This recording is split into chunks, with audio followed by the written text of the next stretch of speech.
Let's suppose you have a numeric variable in your dataset. You also have one or more categorical variables in your dataset, and you want to aggregate the numeric variable based on the categorical variables that you have. This can be done using the group by mechanism available in the Pandas package.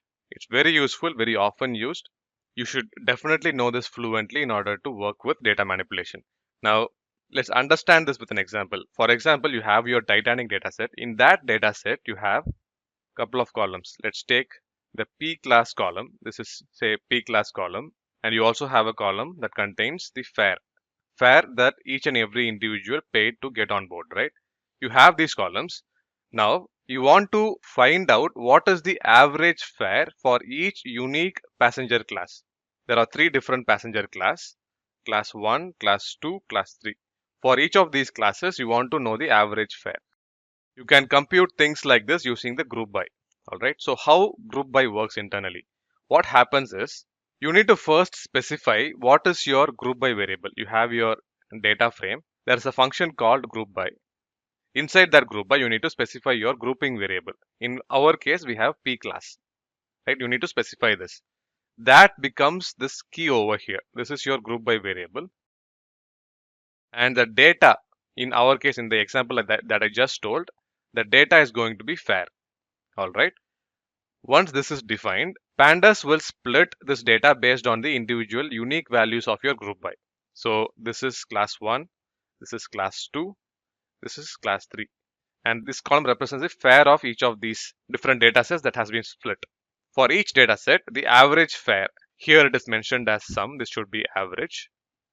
The average fare is computed for each of these unique values, then put them together. Now this is the mechanism, straightforward. Now you might have various different cases. It could be average, it could be sum, it could be some other custom devised function also. You can use whatever logic that you want in order to aggregate them. So let's see the syntax for it using an example. I'm going to use the Titanic dataset. The dataset looks like this. This is the dataset. We have the class column here, the fare over here, survived over here. We are going to compute what is the average survival rate for the various classes in P class, passenger class. To do that, first, as I just mentioned, define your group by variable. Once defined, this will give you a Pandas group by data frame. There is an internal grouping to the output of this particular function. All right. Now, on top of that, use your ag function, ag for aggregate, mention the column name. Inside this dictionary, mention the column name and the function based on which you want to aggregate. This could be mean, this could be sum, this could be length, whatever function that you even custom devise also, that function pass it here. The output will be computed. Now, if you look at this output, here you can clearly see the survival rate of class 1, first class, is higher than class 2, which is higher than class 3. So definitely there is a priority or preference given to passengers of various different classes. All right. Now here, in addition to mean, you can add more functions also. You make it as a list. Here I have mentioned sum. Can you imagine what output this will return? This will basically add up all the ones present in P class for each individual value of survived in P class. So this represents the total number of people survived. That is what this proportion actually represents in terms of the numbers. If you want to compute the total number of people in each class, so 136 is the people who survived. If you want to compute total number of people in each class, you could use length function. Now in group by, within group by, you can add more categorical variables. It's not restricted to one. You can add more. Here we have added sex also. Now let's see the output. Here you can compare, say in class 1, female of class 1 versus men of class 1.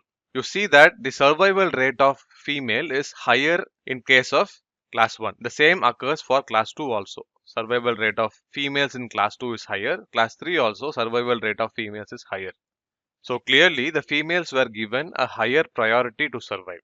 Now here the sex and P class are present as indexes. This contains two. This is also an index. This is also an index.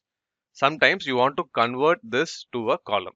You can do that using the reset method. After you get the output, use reset index at the end. Those two indexes will be converted to a column. Hope it's clear so far. Now we will see another use case. Instead of using a built-in function like mean, sum or length, you can also define your own function. For example, Suppose if you want to find the difference between the maximum and the minimum fare of each and every class, this is possible. You can define a lambda function here.